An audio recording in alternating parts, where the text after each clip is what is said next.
Sempat melawan dan menyerang polisi, M. Fares Sanjaya seorang remaja diringkus. Tersangka dikejar polisi saat membawa senjata tajam yang akan melakukan tawuran di Jalan Brigjen Hasan Kasim, Kelurahan Bukit Sangkal, Kecamatan Kalidoni, Palembang. Awalnya informasi yang didapat polisi sering melihat tersangka bersama kelompoknya melakukan tawuran dengan senjata tajam. Polisi juga membubarkan remaja yang akan tawuran dengan kelompok tersangka. Dari tersangka, polisi menyita senjata tajam. Polsek Kalidoni telah mengamankan satu tersangka yang membawa senjata tajam.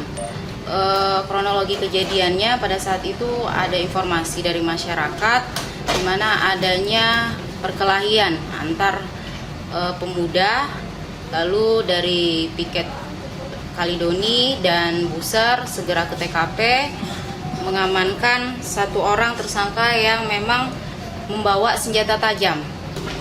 Sempat melawan petugas juga, tapi sudah kita amankan. Dari petugas juga sudah mengantisipasi agar tidak terjadi hal-hal yang tidak diinginkan.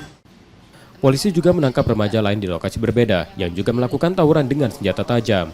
Remaja yang ditangkap ini masih diperiksa dan ditahan di tahanan Polsek Kalidoni, Palembang. Keduanya terancam hukuman 10 tahun penjara. Reski Oktora, Muklas Diferensial, Kompas TV, Palembang, Sumatera Selatan.